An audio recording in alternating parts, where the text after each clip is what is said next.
Hello guys, एक बार फिर से स्वागत है आपका आपके अपने यूट्यूब चैनल MKD क्लासेस पर। तो आज इस वीडियो में अपन पढ़ने वाले हैं कक्षा 10 की NCERT गणित प्रश्नावली 1.2। तो इसमें आज अपन सभी क्वेश्चन सॉल्व करने वाले हैं 1 से लेकर 7 तक। और इसमें प्रश्नावली 1.1 का लिंक आपको डिस्क्रिप्शन में मिल जाएगा। तो देखो, प्रश्न पहला, निम्नलिखित संख्याओं को अभाज्य गुणनखंडों के गुणनफल के रूप में व्यक्त कीजिए। तो अभाज्य गुणनखंड के रूप में व्यक्त करना है जो आप छोटी कक्षाओं से पढ़ते आ रहे हो, अभाज्य गुणनखंड। तो क्वेश्चन पहले का पहला है 140। तो 140 के अभाज्य गुणनखंड करने हैं मेरे को। तो 2 का भाग जाएगा 140 में 70, फिर 2 का जाएगा तो 35, 5 का जाएगा 7, 7 का जाएगा 1। तो 140 के अभाज्य गुणनखंड हो गए 2 गुणा 2 गुणा 5 गुणा 7। ठीक है, अब मैं दूसरा है मेरे पास 156। तो 156 में भाग जाएगा 2 का, यह जाएगा 78। 78 में 2 का जाएगा 39, फिर 39 में भाग जाएगा 3 का 13, 13 में 13 का जाता है 1। तो 156 के गुणनखंड हो गए 2 गुणा 2 गुणा 3 गुणा 3। तो इसको मैं ऐसे भी लिख सकता हूँ 2 की पावर 2 गुणा, सॉरी 13 है यहाँ पर, 2 की पावर 2 गुणा 3 गुणा 13। ठीक है, अब अगला है मेरे पास 3825। तीसरा 3825 का गुणनखंड करना है मेरे को। तो इसमें भाग जाएगा 3 का 1275, फिर 3 का भाग जाएगा तो 425। अब 5 का जाएगा इसमें भाग, तो 5 का देने पे हो जाएगा 85। 85 में फिर 5 का जाएगा तो 17, 17 में 17 देने पर 1। तो इसके गुणनखंड क्या हो गए 3 की पावर 2 गुणा 5 की पावर 2 गुणा 17, ये हो गया। फिर इसका चौथा है मेरे पास 5005। अब देखो इसमें भाग देंगे तो 5 का जाएगा 1 0 0 1। अब 7 का जाएगा तो ये 1 4 और 3। अब इसमें 11 का भाग जाता है तो 13 आएगा। 13 में सिर्फ 13 का ही भाग जाता है 1। तो इसके गुणनखंड हो गए 5005 के 5 गुणा 7 गुणा 11 गुणा 13। ठीक है, अगला है मेरे पास इसका 7429, पाँचवा। 7429 में सिर्फ भाग जाता है 17 का। तो 17 का भाग देने पर ही आ जाएगा 4 3 7। फिर इसमें 19 का भाग जाता है 23, 23 में 23 का जाएगा 1। तो 7429 के गुणनखंड हो गए 17 गुणा 19 गुणा 23, ये गुणनखंड हो गए।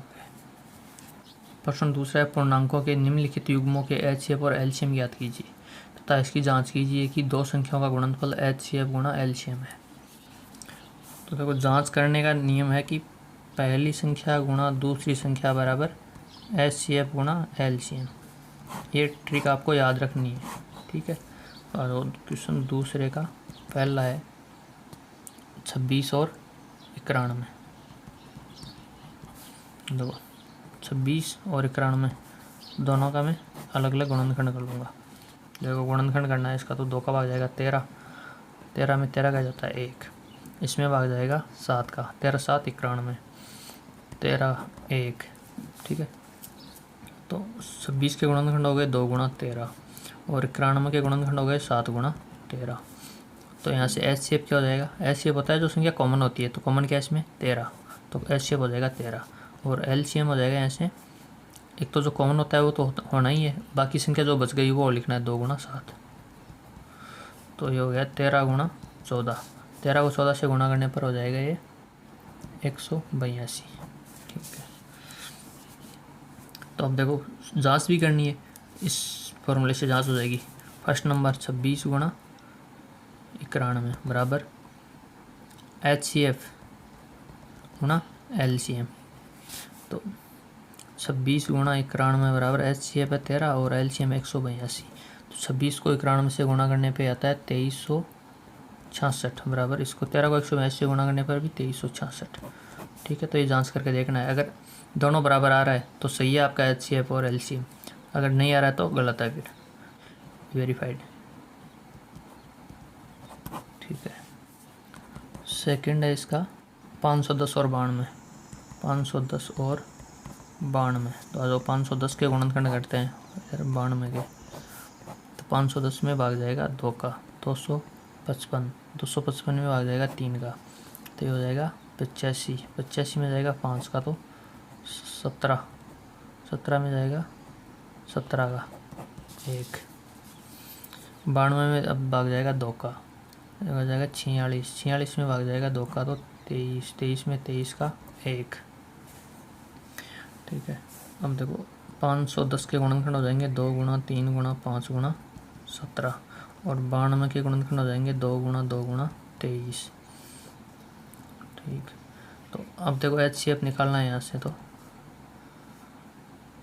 कॉमन क्या आ रहा है, देखो 2 आ रहा है तो HCF हो जाएगा 2, और LCM एक तो जो कॉमन आ रहा है वो तो होना ही है, बाकी जो संख्याएं बच गई 3 गुणा 5 गुणा 17, 2 गुणा 23, ये सब आ जाएगा। 3 गुणा 5 गुणा 17 गुणा 2 गुणा 23, तो करो इनको गुणा, 6 को 5 से गुणा किया तो 30, 30 को 2 से 60, 60 गुणा 17 गुणा 23, तो इनको गुणा करने पर हो जाएगा ये 23,460। अब देखो वेरीफाई करते हैं, फर्स्ट नंबर गुणा सेकंड नंबर बराबर HCF गुणा LCM। तो HCF फर्स्ट नंबर है मेरे पास 510, सेकंड नंबर है मेरे पास 92, HCF 2 गुणा LCM 23,460। तो 510 को 92 से गुणा करने पे हो जाएगा 46,920, और 2 को 23,460 से गुणा करने पर भी 46,920 हो गया वेरीफाइड। ठीक है, अब थर्ड है इसका 336 और 54। तो 336 के गुणनखंड करूँगा मैं, तो 336 में भाग जाएगा 2 का 168, 168 में 2 का जाएगा 84, 84 में फिर 2 का जाएगा तो 42, फिर 2 का जाएगा 21, 21 में 3 का 7, 7 में 7 का 1, 54 में भाग देंगे 2 का 27, 27 में 3 का देंगे तो 9, 9 में 3 का 3, 3, 1। तो 336 के गुणनखंड हो जाएंगे 2 गुणा 2 गुणा 2 गुणा 2 गुणा 3 गुणा 7, और 54 के गुणनखंड हो जाएंगे 2 गुणा 3 गुणा 3 गुणा 3। देखो एक तो 2 कॉमन आ रहा है, एक 3 कॉमन आ रहा है, तो यहाँ से HCF हो जाएगा 2 गुणा 3, और LCM हो जाएगा 2 गुणा 3 बराबर 6, तो 6 तो ये होना ही है। अब बस गया क्या, 2 गुणा 2 गुणा 2, इसको 8 लिख सकता हूँ मैं, गुणा 7, 3 गुणा 3 को 9 लिख सकता हूँ मैं, तो LCM हो जाएगा यहाँ से 6, 8 से 48, और 9 7 63, 48 को 63 से गुणा करने पे हो जाएगा 3024। ठीक है, अब देखो वेरीफाई करना है, तो फर्स्ट नंबर गुणा second number equal to HCF गुणा LCM। तो फर्स्ट नंबर है, या मैं यहाँ भी ऐसे भी लिखता हूँ, दोनों संख्याओं का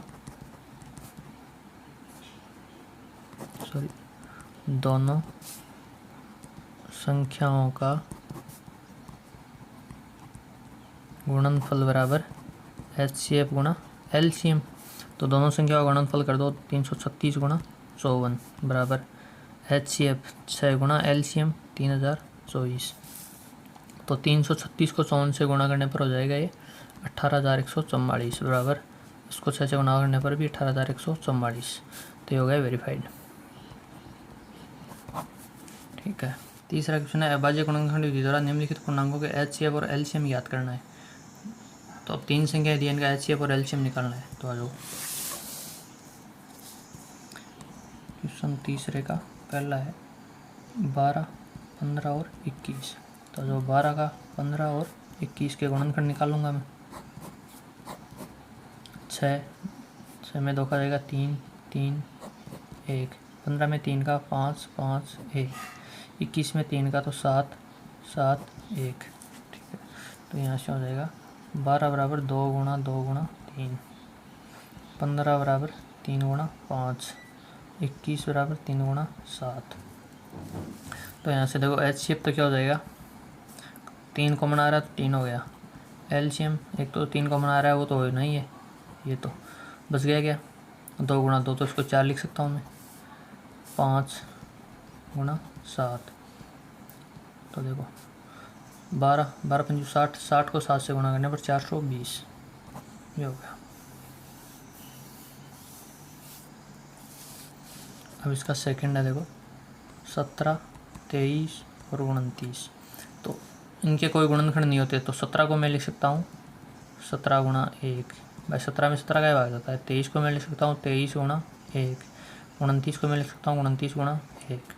तो इसका एचसीएफ तो क्या हो जाएगा 1, और एलसीएम 17 गुणा 23 गुणा 29, तो इनको गुणा करने पर हो जाएगा 11,339 हो गया। तीसरा है इसका 8, 9, 25, 2, 4, फिर 2 का जाएगा 2, 2, 1, 3 का जाएगा 3, 3, 1, 5 का जाएगा 5, 5, 1। देखो यहाँ से गुणनखंड हो जाएंगे 8 के, 2 गुणा 2 गुणा 2, 9 के हो जाएंगे 3 गुणा 3, 25 के हो जाएंगे 5 गुणा 5। अब देखो कॉमन कुछ नहीं आ रहा, तो एचसीएफ क्या हो जाएगा यहाँ से, तो इसका एचसीएफ हो जाएगा 1, क्योंकि कॉमन आ ही नहीं रहा कुछ। और एलसीएम हो जाएगा, एलसीएम इन सबको गुणा कर दो, 8 गुणा 9 गुणा 25, तो 25 को 8 से गुणा करने पर 200, 200 को 9 से गुणा करने पर 1800। ठीक है, हो गया। चौथा प्रश्न है एचसीएफ 9 दिया है और एलसीएम निकालना है। तो आ जाओ,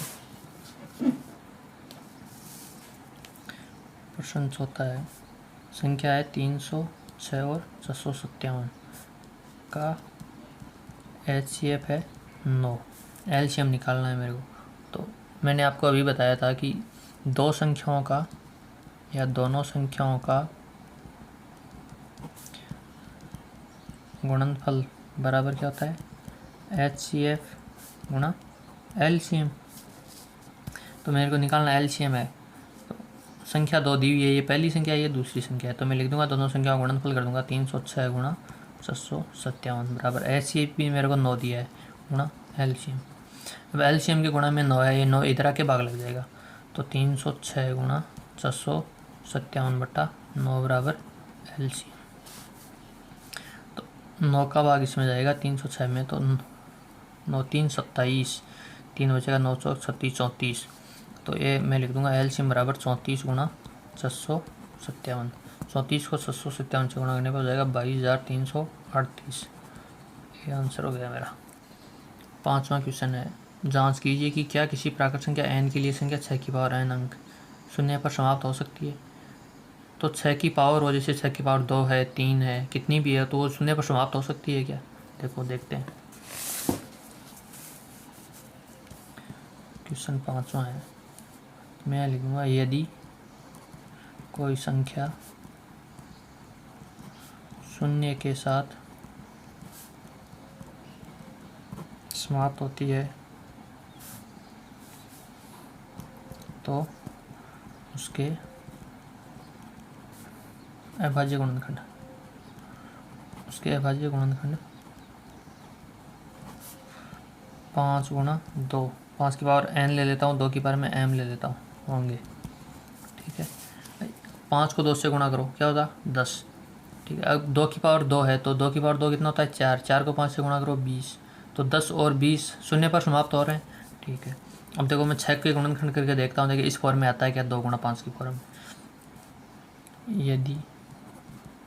यदि मैं 6 के गुणनखंड लेता हूँ तो 6 बराबर क्या हो जाएगा 2 गुणा 3। 6 के गुणनखंड क्या है 2 गुणा 3, 5 गुणा 2 की फॉर्म में नहीं है, तो क्या होगा 6 की पावर n शून्य के रूप में समाप्त नहीं हो सकती, क्योंकि 6 की पावर n को 2 की पावर m गुणा 5 की पावर n के रूप में नहीं ले सकता, इसलिए 6 की पावर n कभी भी शून्य से समाप्त नहीं हो सकती। बस हो गया। छठवां प्रश्न है, व्याख्या कीजिए कि 7 गुणा 11 गुणा 13 प्लस 13 और 7 गुणा 6 गुणा 5 गुणा 4 गुणा 3 गुणा 2 गुणा 1 प्लस 5 भाज्य संख्याएं क्यों हैं। ये बताना है कि ये भाज्य क्यों है। तो पहले तो मैं आपको बताता हूँ कि भाज्य और अभाज्य संख्याएं कौन कौन सी होती है। तो होती है भाज्य संख्या, और एक होती है अभाज्य संख्या। तो अभाज्य संख्या तो वो होती है जिसमें किसी का भाग नहीं जाता उस संख्या के अलावा, जैसे 2 है, 3 है, 5, 7, 11, 13, 19, 17, ये सब होती है अभाज्य संख्या, जिसमें या तो उस संख्या भाग जाता है, नहीं तो एक का भाग जाता है। और भाज्य संख्या वो होती है जिसमें भाग जाता है, जैसे 4 है, 6 है, 8, 9 है, 10 है, 12, 14, ये संख्या क्या है? भाज्य संख्या है। इसमें 2 का भाग जाता है, 4 का भी जाता है, इसमें 2 और 3 दोनों का भाग जाता है, इसमें 2, 4 दोनों का जाता है, 3 का जाता है, 9 का जाता है, 2 का, 5 का, 10 का जाता है। ठीक है, तो भाज्य और अभाज्य संख्या हो गई है। अब क्वेश्चन में दिया है, और क्वेश्चन पर, क्वेश्चन 6वां है, व्याख्या कीजिए कि 7 गुणा 11 गुणा 13 प्लस 13 और 7 गुणा 6 गुणा 5 गुणा 4 गुणा 3 गुणा 2 गुणा 1 प्लस 5, ये क्या है? भाज्य संख्याएं हैं, ये बताना है। तो देखो, मैं पहले ये ले लेता हूँ, संख्या 7 गुणा 11 गुणा 13 प्लस 13 लेने पर, अब देखो ये संख्या है, तो प्लस का चिन्ह है बीच में, इधर ये है गुणा में, तो इधर भी 13 है और इधर भी 13 है, तो मैं 13 कॉमन ले लूँगा। इधर क्या बचेगा? 7 गुणा 11 गुणा 1 और प्लस में 1। ठीक है, इस 13 की जगह 1 बचेगा, तो 13, 11 को 7 से गुणा किया 77, 77 को 1 से गुणा किया 77 प्लस 1, तो मैं इसको क्या लिख सकता हूँ? 13 गुणा 78 लिख सकता हूँ। तो 13 को 78 से गुणा करने पर क्या आता है? 1014। मैं लिख दूंगा यहाँ 1014 एक भाज्य संख्या है,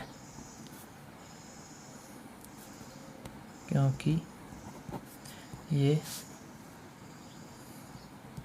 एक अभाज्य संख्याओं का गुणनफल है।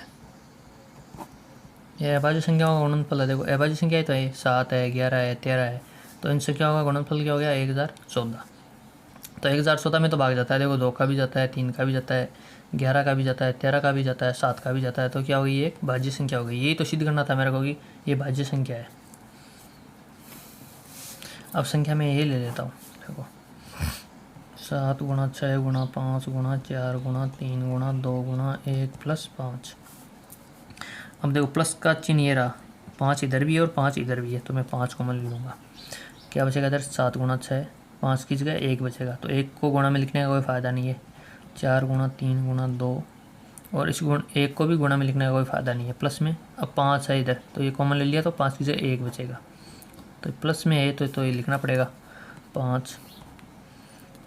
7 से 42 गुणा 4 को 3 से गुणा किया 12, 12 को 2 से गुणा किया 24 प्लस 1, 5, 42 को 24 से गुणा करने पे हो जाएगा 1008 प्लस 1 जोड़ दिया यहाँ पर, तो 5 गुणा 1009, तो 1009 को 5 से गुणा करो 45, और ये हो गया 0, 5, 5045।